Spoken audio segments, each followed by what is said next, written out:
Hi everyone, welcome back to a new video.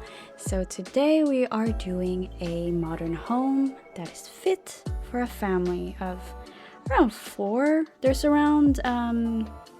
master's bedroom, there's 2 bedrooms on the second floor, and there's a guest bedroom that you can turn to a 3rd bedroom if you'd like in the basement. There is also a laundry room that you can turn into another bedroom if you'd like, but that is completely up to you. I know not a lot of people use the laundry room or the laundry day pack, I guess, in The Sims for gameplay reasons. But it's completely up to you if you want to turn it into another bedroom if you'd like.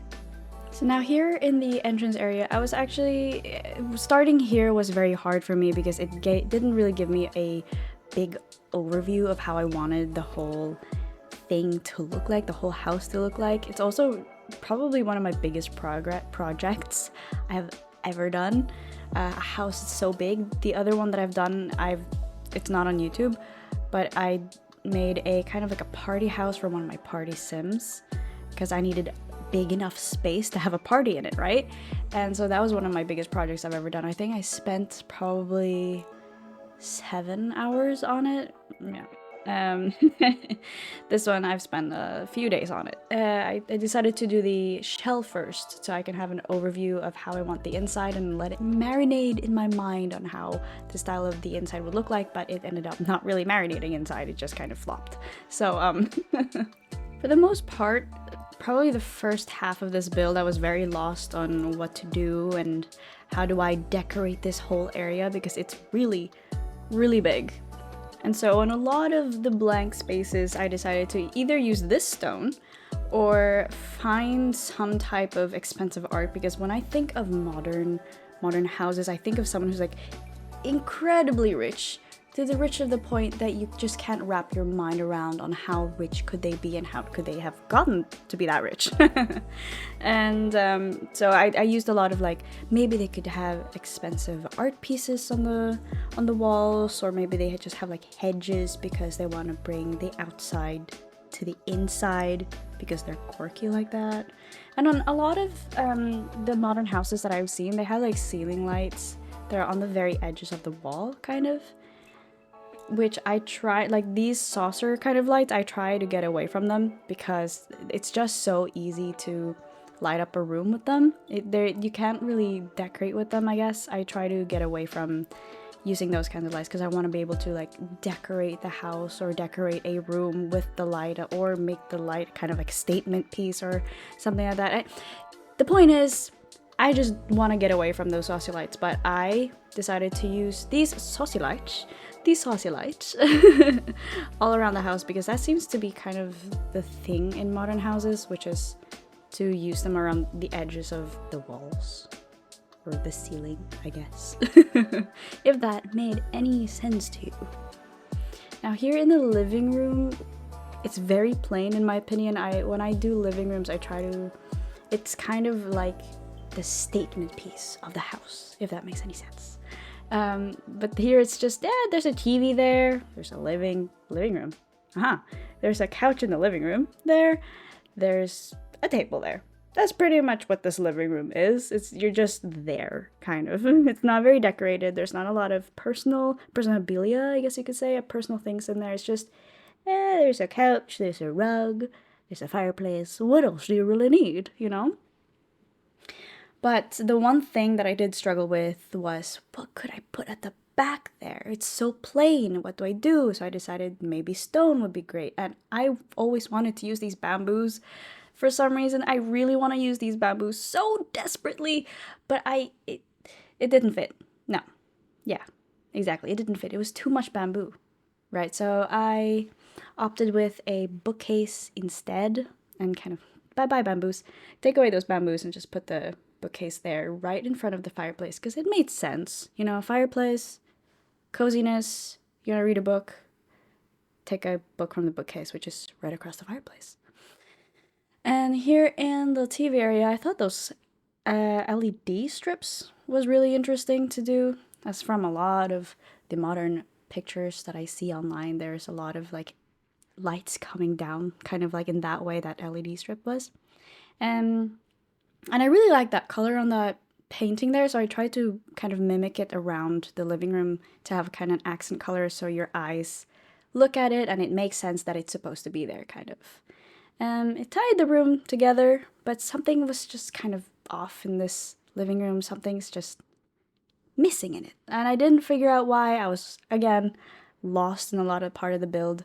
So I decided to just leave it alone and just go around the house and see what I could do and try to get my creativity flowing, try to get the design eye going, I guess you could say. And same with the stairs. The stairs was a struggle. For some reason, the stairs were a struggle. I was trying to figure out, maybe I could put a wall around it, or maybe a half wall would be nice. And I decided to leave it alone again and just see what I could do with this really, really blank wall over here. My first idea was, well, it's like right by the living room. What else could I put here? I can't put sofas there because it's right by the stairs. So maybe just have like a, what would you call it? Like a foyer kind of area, I guess. Where it's like by the stairs. That open space by the stairs. Who knows what that's called in rich people terms. So I needed like a wow piece, a wow statement piece, which was that chandelier right there. And here I thought, well, when you go down the stairs, it's nice to kind of see like family portraits, I guess. See how rich you've become. No, but in all seriousness, I think in a family home, you just kind of want to showcase, you know, what you've done in the family, in the house, you know, the achievements that your kids have done. And you kind of want to showcase it when you have guests over and be like, look at what my son has done in polo today. And yeah, because it was so blank, I decided to use, again, that stone. That stone, I'm getting so tired of looking at it. That stone on that wall, stone wallpaper, I guess, on that wall. And decided to use those hedges and a fancy waterfall thing. Don't ask me why that's there. I just decided it to be there. Now the kitchen, I'm really excited about because it's a color combo I've never done before and I never thought would really fit, but it's kind of a color you see in nature anyway, which is brown and green. Brown for dirt and green for grass, right? So it made sense in my head that if I'm going to have a brown kitchen, there has to be green in it. But I was struggling to find what kind of green to use. You see, here I used the stone and I said to myself, I am so tired of looking at it. So if you give me a moment, I will change it to something else other than this hideous. It's not hideous. It's really pretty, actually. It looks really nice. It ties things together really, really well. But I am so tired of looking at it. So I'm going to change it to something else. I don't know what. Maybe green. Maybe gray. Maybe black. Because that seems to be the theme going on around this mansion house type of thing, which is white, black, brown, green, question mark, because of the hedges and stuff. Yeah, and here I'm struggling to figure out. I really wanted green back there, but I couldn't figure out the type of green. It just didn't look right to me. So I decided on these grayish tiles that makes the kitchen look really, really cold, especially against this really nice, rich brown color that's so pretty. So I decided to just leave it alone and see what comes up in my head and just put in accent colors that are in green, like, you know, plants, or like that olive jar, which is green, and just bring that in there and just kind of accent it and have something your eye to look at that is green, I guess so. And I don't know, it's so cold looking in this kitchen versus the final product, I guess, the final design that I made, which you will see in a little bit. And yeah, here I use the green vases, or vases, which is the green accent I was talking about, and the chairs are in green. And I try to use as much green as possible to see what my eye can, you know, kind of come up with, or I guess design with. And I gave up with the tiles for a little bit and just decided to go straight to the dining area, which I was struggling with so hard to find a dining chair and dining table combo, and ended up with this one from San Myshuno, and the chairs are from Get Famous, I believe. They're kind of like the dining chair version of the bar stool you see there, and which is perfect because the green matches. And now I figured out, you know what, let's finally use this green, which actually ends up looking really, really nice. The one thing I want to say is that that green is so much darker than probably what I wanted. So it kind of threw me off a little bit, but I say, you know what, good enough. It's green, good enough. And again, that fucking hideous stone. I am so tired of looking at it. It's everywhere. It is everywhere. And you can see I tried to get the bamboo in there because for some reason it makes sense to have a bamboo in front of stone walls, apparently. But, yeah. Look at this kitchen. Look at it. It's so pretty. I really like it. Okay, so now onto the pantry, even though Sims don't really use pantries, but it was like based on a plan outline that I did. And I decided to have a pantry here, because if this was in real life, I'd want a pantry, to store all my food. But in all honesty, I didn't really care much to design the pantry, because your Sim is just gonna go in there, throw their trash, and then that's it.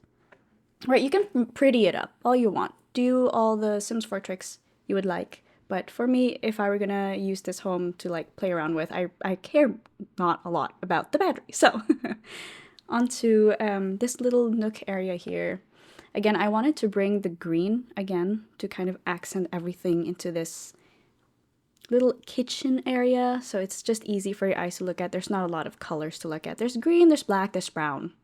Yeah, perfect. And now onto the laundry room, which you can change into a bedroom, as I've mentioned before. All up to you. Nothing much to see here. It's a laundry room. What else is it really there to like put in other than a washer, dryer, sink, and hold on, hampers. It was almost perfect timing. Almost. And I put towels up there, and then I saw that there's a towel thing here, and I decided to put it back onto the dining table so it looks more lived in. And you can see me struggling for a little bit, but now I figured it out. Perfect. And so back into the... I'm tired of that stone, but it's a different type, and we can pretend that that stone probably absorbs all the... what is that word in English?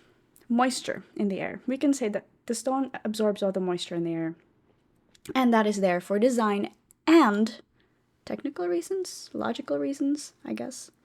Here we have the guest bathroom, which usually me back in the day, I'd normally just pop in a sink, pop in a toilet, pop in maybe some decorative pieces, and call it a day, Wipe my hands and call it a day. But this time I decided, no, we're gonna go the extra mile. We're going to add a plant, which is perfect because I get to use the bamboo that I've been wanting to this whole build. Which actually ends up looking nice. For some reason, I just have this, I guess, pet peeve where the toilet is right the first thing you see when you enter the bathroom. I hate that for some reason. So I try to have the toilet kind of hidden away, either in its own separate room or it has a wall divider or something. Now, for the bedroom. The bedroom is kind of closed in. I didn't realize that it would have no windows.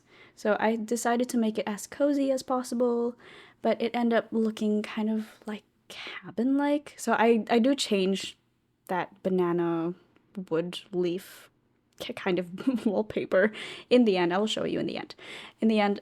To something else, to something a little bit more modern looking, because this just reminds me too much of a cabin, which is not the vibe we're going for, okay? We're going for modern. We're going for modernity, all right? And I tried to fix it with this rug, but didn't help. And I tried to fix it with the LED strip light things. Didn't help either.